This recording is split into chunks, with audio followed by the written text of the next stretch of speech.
Baik, selamat pagi, saudara. Pagi, Prof. Ya, selamat pagi. Mohon maaf ini terlambat pembekalan untuk penanggung jawab lokasi UTBK yang akan diselenggarakan April nanti. Hari ini kita akan bahas mengenai, mendiskusikan mengenai problematika pembelajaran di topik mengenai teori ring, dan yang akan berpresentasi hari ini adalah Saudara Misbahul Munir dan Laili Rahmania. Oke, silahkan digunakan waktunya sebaik-baiknya untuk memandu diskusi kita pada pagi hari ini. Silakan. Baik, Pak. Terima kasih. Share screen.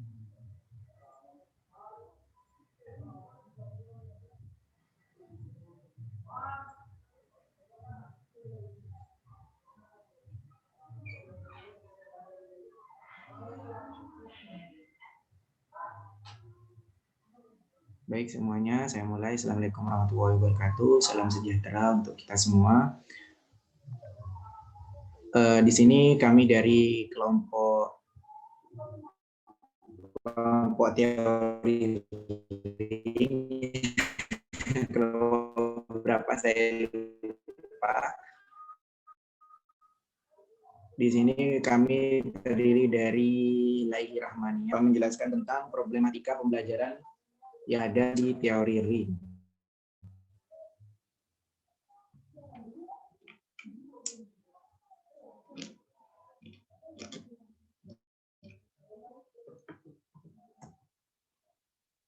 Pembelajaran matematika dalam pembelajaran matematika kesalahan mengaruhi pemahaman dan langkah kerja untuk menyelesaikan suatu masalah. Jadi kita mengerjakan suatu itu yang berhubungan dengan pengerjaan penyelesaian dalam matematika. Jika kita mempunyai kesalahan, maka kita akan dipengaruhi oleh pemahaman terhadap suatu masalah tersebut. Menurut Sujadi dan Rosita menyatakan bahwa kesalahan yang sering dilakukan mahasiswa khususnya dalam menyelesaikan soal pembuktian struktur aljabar, materinya yaitu ring, itu diasumsikan ke beberapa kesalahan. Yang pertama, kesalahan fakta, yang kedua, kesalahan konsep, yang ketiga, kesalahan teknis, dan yang terakhir yaitu kesalahan dalam menarik kesimpulan.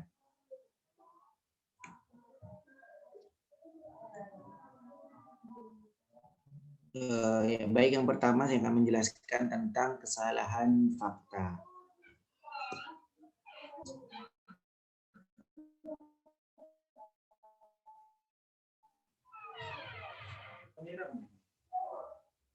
Kesalahan fakta merupakan kesalahan yang mencakup sering dilakukan berupa kesalahan dalam menulis simbol atau lambang yang ada dalam matematika.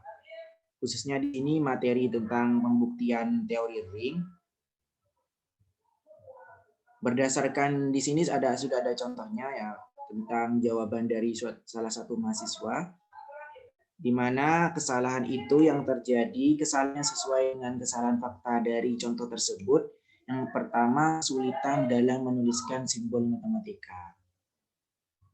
Ya, dan yang kedua, tidak menuliskan apa yang diketahui dan apa yang ditanyakan. Di sini langsung ditulis pembuktiannya, tidak menuliskan apa yang harus diketahui dan apa yang harus ditanyakan, seperti itu.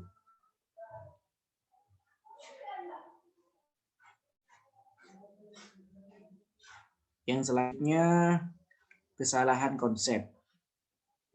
Mahasiswa dalam melakukan kesalahan konsep apabila tidak mampu memahami apa yang ditanyakan dalam soal. Tidak mengerti dengan hukum atau dalil atau aksioma atau aturan atau rumus-rumus yang berlaku dalam menyelesaikan soal-soal merupakan kesalahan konsep itu sendiri. dari dilihat di gambar itu, jawaban mahasiswa, kesalahan yang ada dalam jawabannya tersebut, yaitu pertama, konsep yang dimiliki tidak memadai untuk menyusun suatu pembuktian. Jadi kelihatannya sepemahamannya sendiri tidak sesuai dengan aturan yang berlaku, seperti itu. Yang kedua, kesalahan dalam menggunakan dalil. Yang ketiga, kesalahan dalam menggunakan aturan rumus yang berlaku. Yang keempat, tidak menyelesaikan penyelesaian yang telah dilaksanakannya. Seperti itu. Untuk selanjutnya akan dilanjutkan oleh rekan saya, Mbak Laili Rahmania. Terima kasih. Untuk selanjutnya yaitu jenis kesalahan yang ketiga, kesalahan teknis. Next, ya. Kesalahan teknis yang pertama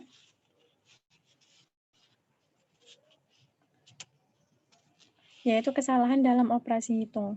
Jadi di sini bukan lagi terkait dalam konsep ringnya itu sendiri sih, teman-teman. Jadi di sini biasanya mahasiswa itu melakukan kesalahan dalam operasi hitungnya. Mungkin dalam dalam mengoperasikan sifat asosiatif ataupun membuktikan bagaimana itu tertutup. Kadang mahasiswa itu kebingungan dalam melakukan operasi hitungnya. Ada juga yang mungkin dalam penggunaan modul juga menghitungnya terdapat kesalahan, misalnya 5 modul 4 itu ternyata 1 itu bukan modul 4 gitu. Dilanjutkan, next, kesalahan yang kedua, kesalahan dalam melaksanakan operasi aljabar. Sama dengan sebelumnya sih terkait masalah operasi aljabar, terkadang mahasiswa entah itu kurang teliti atau memang karena konsep yang dia pegang kurang kuat, sehingga dalam melaksanakan operasi aljabar saja mahasiswa mengalami kekeliruan. Untuk yang selanjutnya, kesalahan teknis yang keempat. Dalam kesalahan teknis yang keempat, kesalahan menarik kesimpulan. Dalam pekerjaannya, mahasiswa dapat dilihat bahwa sesuai dengan indikator kesalahan menarik kesimpulannya, yaitu tidak menuliskan kesimpulannya. Jadi bisa dilihat di dua contoh yang ditampilkan. Mohon maaf, di satu contoh yang ditampilkan ini tidak ada kesimpulan akhirnya. Jadi apakah yang ditanyakan di soal itu sudah terbukti atau tidak. Di sini hanya dituliskan Z6 merupakan bilangan bulat modulo 6 terbukti merupakan sebuah ring. Namun kesimpulannya tidak sesuai dengan apa yang ditanyakan pada soal yang diberikan gitu. Di setiap pembuktian di langkah pembuktian apakah dia asosiatif ataukah dia tertutup atau yang lain, tidak diberikan kesimpulan masing-masing poin, sehingga dia hanya langsung menyimpulkan di akhir seperti itu. Untuk selanjutnya, ini ada juga contoh lain dari artikel lain terkait bagaimana kesalahan-kesalahan dan problematika yang kesulitan juga, sehingga problematika yang dialami oleh mahasiswa dalam menyelesaikan pembelajaran ring ini. Salah satunya nih, di soal ini diberikan misalkan R adalah suatu ring dengan elemen satuan dan S adalah ideal dalam R. Jika elemen satuan E bagian dari S, maka buktikan S sama dengan R. Misal di sini mahasiswa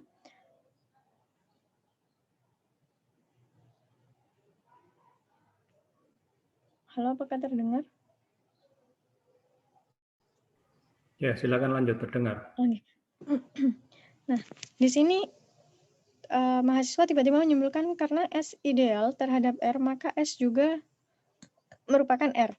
Nah, di sini mahasiswa tidak memahami apa itu yang dimaksud, mahasiswa tidak memahami definisi dari S sama dengan R itu sendiri. Jadi, dari awal, ini mungkin kalau kita memahami dari awal, oke. Mahasiswa misalkan R sama dengan ini sampai ke bawah. Nah, tapi ternyata ketika di kesimpulan, mahasiswa langsung menyampaikan bahwa R itu sudah terbukti sama dengan S itu terbukti sama dengan R. Padahal dalam langkah pengerjaannya, mahasiswa masih kebingungan. Langkah-langkah yang digunakan itu masih tidak untuk membangun sebuah pembuktian itu masih kurang karena memang adanya kesalahan yang juga sudah disampaikan di awal tadi, kesalahan konsep sehingga arah pembuktiannya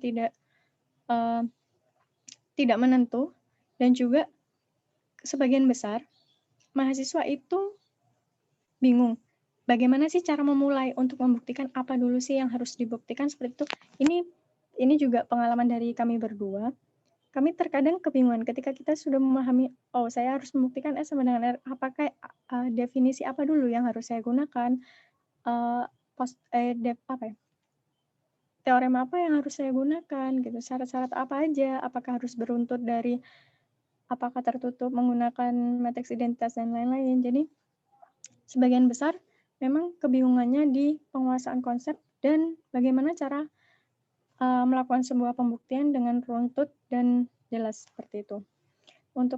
Nah, di sini yang pertama subjek tidak memahami definisi sehingga arah pembuktiannya keliru. Untuk yang subjek selanjutnya,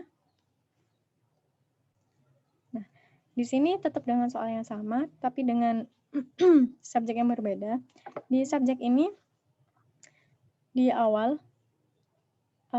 mahasiswa langsung memisalkan anggota himpunan R itu 0 sampai sekian.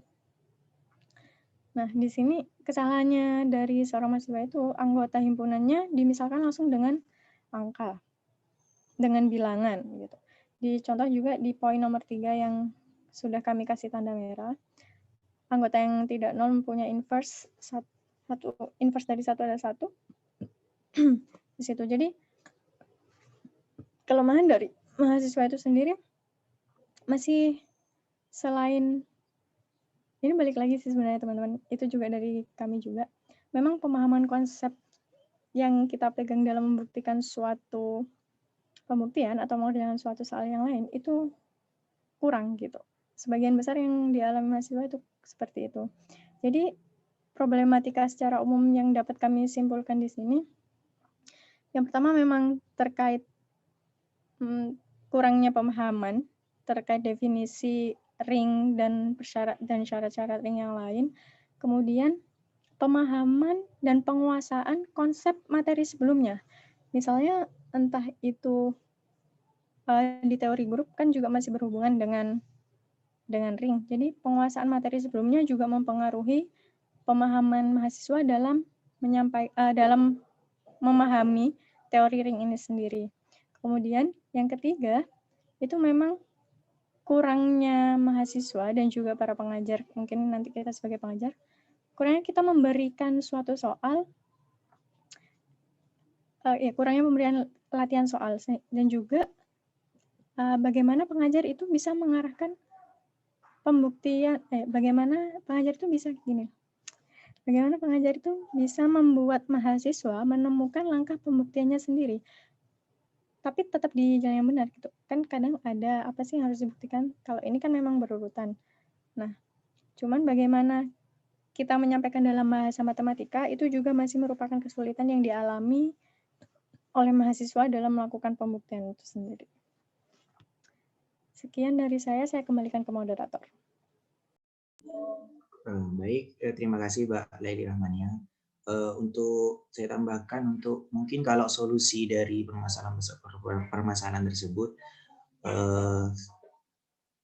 kita sering-sering banyak berlatih terkait soal-soal yang diberikan sehingga bisa memahami maksud dari soal-soal tersebut seperti itu.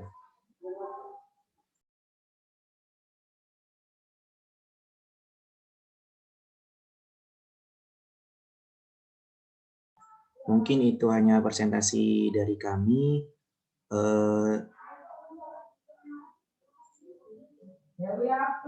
Terima kasih atas perhatiannya. Bagaimana untuk selanjutnya, yaitu terkait sesi tanya jawab. Mungkin dari teman-teman ada yang mau bertanya.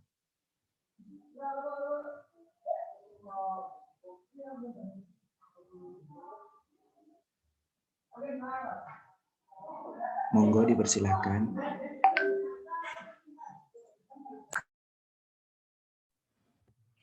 Silakan, mungkin ada tanggapan dari rekan-rekan yang lain terkait dengan problematika di teori ring. Ya. Strukturnya ya analog dengan teori grup. Cuma kemudian di teori ring hanya tambahan ada satu operasi biner yang harus didefinisikan dan juga akan otomatis ya, yang apa namanya aksioma yang harus ditunjukkan juga akan semakin banyak.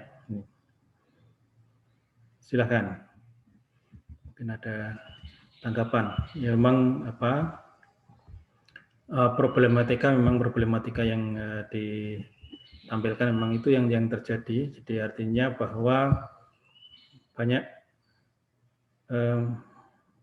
peserta didik itu yang ini apa tidak konsisten di dalam membuat suatu notasi ya. Jadi sulit untuk membaca notasi ya. Jadi membaca notasi sehingga akibatnya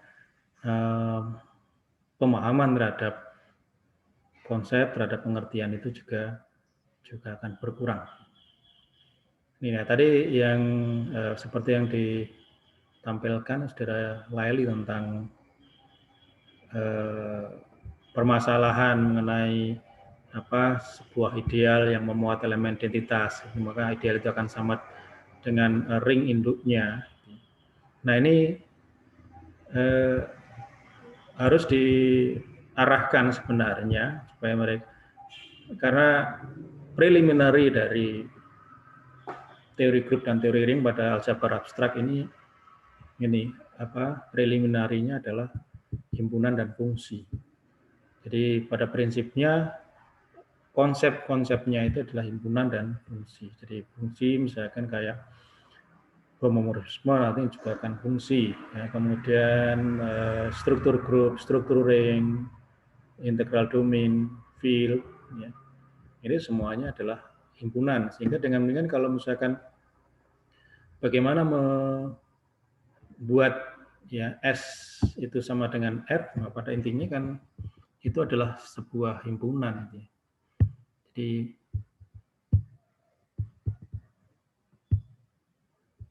ya seperti ini. Kalau misalkan kita mau membuktikan, jadi kalau S ideal, kemudian R itu adalah sebuah ring, kemudian S itu adalah ideal pada R yang memuat elemen identitas, maka buktikan bahwa S itu sama dengan R.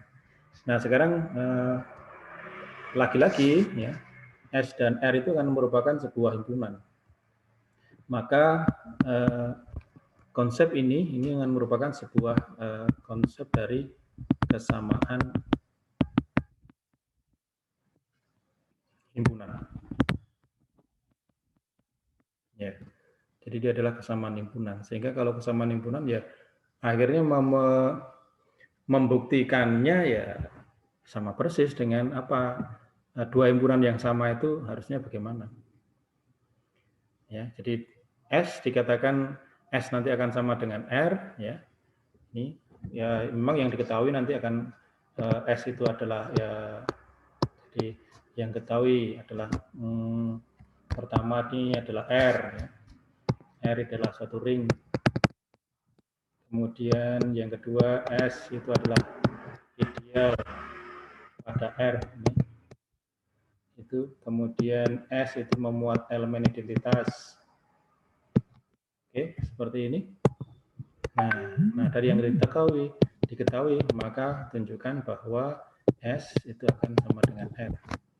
Ini. Nah, sekali lagi S itu adalah sebuah ideal yang berarti dia adalah sebuah subring ya, yang berarti dia adalah sebuah subset juga di dalam R ya. Jadi sehingga S adalah sebuah himpunan, R juga sebuah himpunan, maka berarti S sama dengan R itu merefer pada prinsip kesamaan himpunan. Nah, prinsip dari kesamaan himpunan, nah himpunan S dikatakan sama dengan himpunan R kalau ini harus dibuktikan. S subset R dan R subset R. Ya, betul. Jadi akibatnya sehingga yang harus dibuktikan, ya, sehingga dengan demikian karena adalah himpunan maka yang harus dibuktikan bahwa R atau S elemen R Ya, jadi S subset pada R dan R subset pada S. Begitu. Nah, sekarang untuk yang sisi sebelah kiri, ya, jadi di bagian kiri itu sudah benar, ya, sudah dari faktanya. Jadi karena S itu dikatakan merupakan ideal pada R, ini sudah bisa dibuktikan dari yang diketahui. Ya, jadi ini diketahui sudah bisa diturunkan dari yang diketahui. Jadi bahwa S itu adalah ideal, berarti S itu adalah subset ini. Nah, sekarang tinggal membuktikan R itu subset pada S. Nah, sementara akhirnya apa? Nah, untuk membuktikan R subset pada S, ya mesti harus diarahkan nantinya, ya. Jadi arahkan nantinya terkait dengan S itu adalah ideal. Kemudian bagaimana kalau elemen identitas itu berada pada S? Nah, ini yang baru ini. Jadi apa? Ini yang harus dibuktikan dengan cara mengidentifikasi apa yang diketahui dan fakta-fakta apa yang jadi harus dibuktikan, ya. Sisi yang ini aja yang harus dibuktikan nanti. Yang kalau S subset R-nya itu sudah langsung terbukti itu karena S itu sebagai ideal, ya. Ideal pada R, ya. Jadi kemudian untuk R subset pada S itu harus dibuktikan dengan mengidentifikasi, ya, fakta-fakta yang ada di mana S itu ideal. Ya, ideal itu apa sih? Nah, ini harus dibuktikan dengan dasarnya, misalkan dengan ideal, ya. Apa itu artinya ideal? Ya, kemudian bagaimana kalau suatu elemen identitas itu berada pada ideal? Itu, ya. Jadi kalau ideal itu kan kalau misalkan koset kiri dan koset kanan perkalian, ya. Jadi koset kiri itu kalau koset terhadap penjumlahan memang oke, ya, kiri dan kanannya nanti akan sama. Itu kalau misalkan dalam subgrup normal, ya. Kalau misalkan ideal itu tidak dinyatakan sama, ya, tidak dinyatakan sama. Tetapi kalau di dalam ideal maka untuk semua misalkan untuk setiap A, B elemen di dalam R, ya, maka akan koset kiri dari S, ya, itu ini akan merupakan subset pada S, ya. Kemudian subset kanan SB, ya, itu juga akan subset pada S. Itu artinya nanti ini yang harus dieksplor, ya. Jadi kenyataan ini harus dieksplor.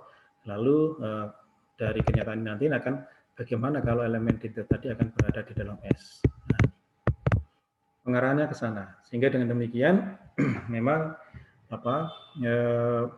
prinsipnya itu harus ditekankan sekali lagi. Jadi artinya bahwa walaupun ini hubungannya antara ideal dan ring induknya, tetapi pada dasarnya yang diminta adalah S sama dengan R itu adalah kesamaan himpunan. Nah, kalau kesamaan himpunan berarti dua himpunan itu harus saling subset. Nah, sementara subset yang satu ini sudah terbukti karena sudah diketahui, ya, merupakan ideal. Sementara yang R, ya, subset pada S ini yang perlu jadi nanti harus R nanti itu harus dinyatakan sebagai himpunan yang keanggotaannya nanti akan mirip dengan S, ya. Jadi keanggotaannya ini akan mirip-mirip dengan S. Begitu, ya. Ini jadi arahan pembuktian. Jadi artinya sebagai pengajar kita mesti mengarahkan itu ke situ. Jadi artinya sekali lagi mengingatkan kepada mahasiswa. Jadi sehingga nanti tidak mereka menggunakan contoh-contoh, itu malah pembuktian yang salah. Gitu. Contoh boleh digunakan kalau misalkan itu digunakan untuk menyangkal pembuktian secara umum, kebenaran umum. Tapi kalau misalkan untuk membuktikan kebenaran umum ya harus pembuktian sesuai berdasarkan pada teorema-teorema sebelumnya yang sudah dibuktikan kebenarannya itu, ya. Ini seperti itu. Ini yang dalam seringkali kalau masalah pembuktian ya, jadi konteks. Misalkan begini, sehingga mungkin akan ada baiknya kalau misalkan kalau terkait dengan ini ya, terkait dengan notasi, katakanlah kalau tadi yang diungkapkan problematikanya adalah mahasiswa tidak bisa membaca notasi, maka ada baiknya kalau misalkan di dalam setiap menjelaskan satu, kok jadi ini ya, kok tinggal 10 menit lagi ini, ada keterangan ini kita punya, coba nanti biasanya ini otomatis ini upgrade, Pak, mestinya harusnya upgrade otomatis. Oke ya, jadi begitu yang misalkan gini, jadi kalau misalkan katakanlah kalau kita mau bicara mengenai grup atau ring gitu ya, jadi masalah ring, ya, maka dinyatakan kalau misalkan kita mau membuktikan, menunjukkan, maka pada saat kita menuliskan notasi, maka guru, dosen itu bisa sambil membaca notasi itu.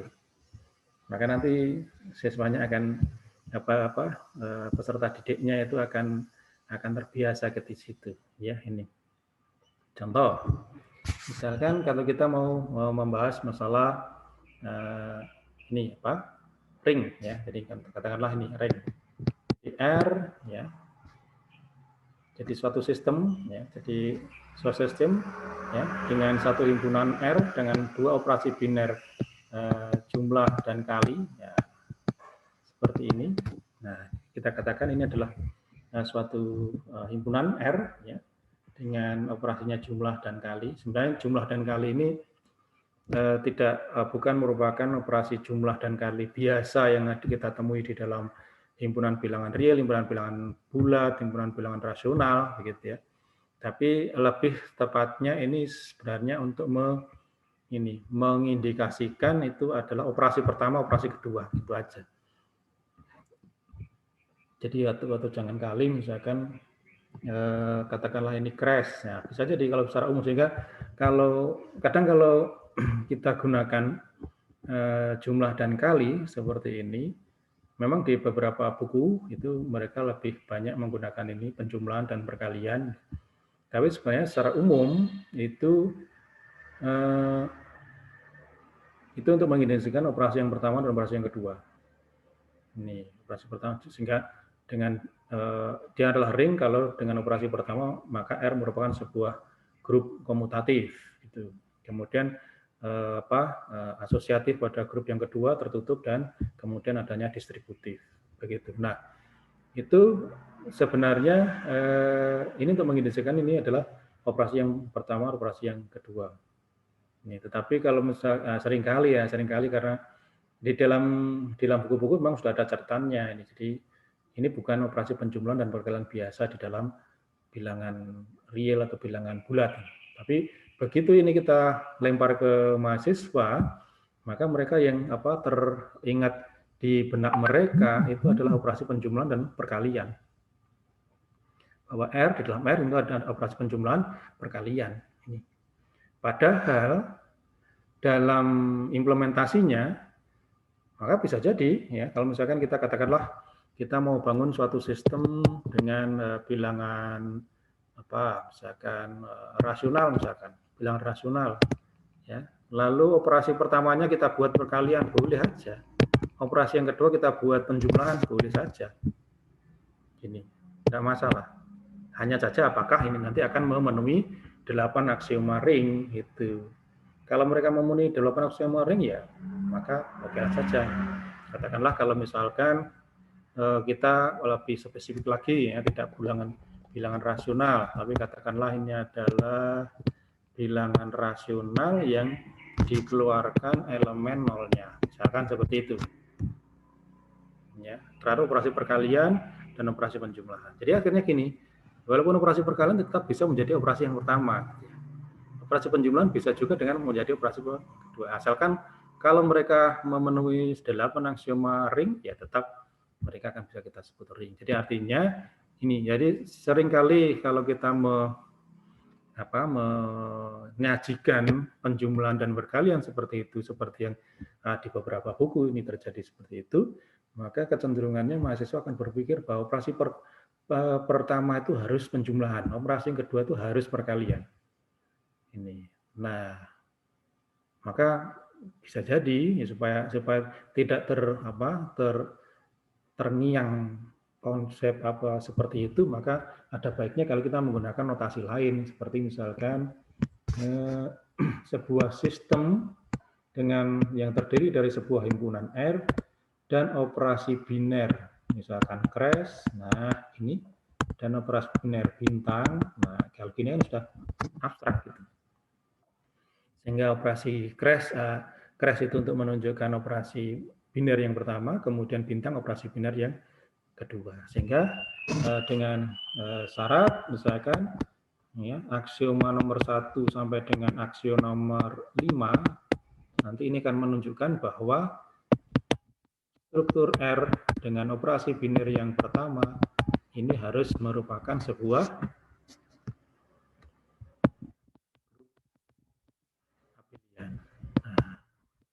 grup komutatif.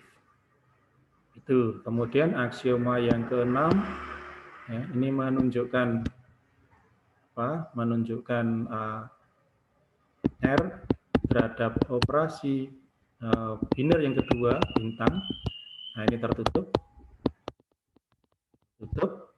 Kemudian yang nomor 7 R dengan operasi biner bintang atau operasi biner yang kedua ini asosiatif. Kemudian yang ke-8 ini adanya distributif dari operasi yang operasi biner yang bintang terhadap operasi crash. Seperti ini. Ya, ini sih. Sehingga ada 8 aksioma yang harus dipenuhi seperti itu. Sehingga kalau misalkan kita menggunakan notasi seperti ini, maka tidak terkesan akhirnya akan menjadi operasi penjumlahan dan perkalian. Itu. Walaupun nanti banyak memang contoh-contohnya memang nanti yang pertama itu penjumlahan, yang kedua perkalian. Tapi juga tidak menutup kemungkinan yang perkalian itu yang pertama, penjumlahannya jadi yang kedua. Ini. Jadi sehingga akan lebih aman kalau misalkan kita menggunakan notasi-notasi seperti ini. Ya, jadi bukan notasi operasi operasi biner yang lazim ya ini. Jadi sudah kita lambangkan dengan crash atau dengan bintang aja.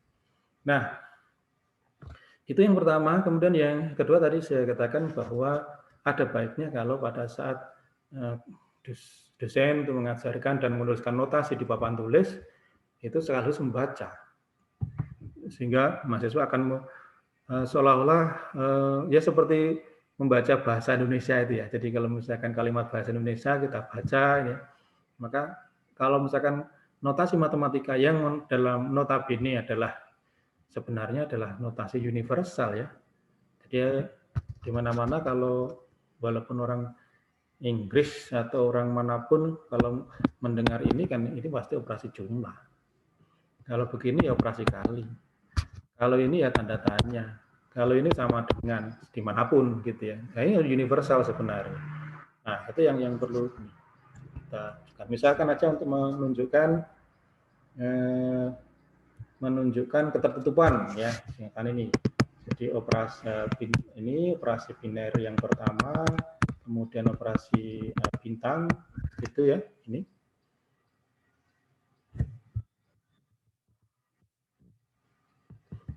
Operasi biner bintang. Ya ini kita sambil melihat ini sudah remaining kurang 1 menit ya, enggak apa-apa nanti kita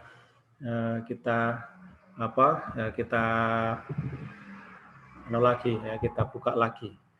Coba nanti saya buka lewat sister aja. Ini tadi saya buka lewat aplikasi. Ternyata kok biasanya kalau 40 menit, nah dia langsung 5 menit pertama itu langsung upgrade ke unlimited ini. Ini kok ternyata dihitung mundur sampai 1 menit. Oke ya, jadi seperti ini. Nah, kita baca aja pertama aksioma tertutup. Nah, terhadap operasi yang pertama, nih, maka ini terhadap operasi yang pertama, sehingga kita baca aja untuk setiap. Nah, ini singkatkan. Jadi untuk setiap A, B elemen di dalam R, maka A dioperasikan crash dengan B ini juga akan berada di dalam R. Begitu ya, sehingga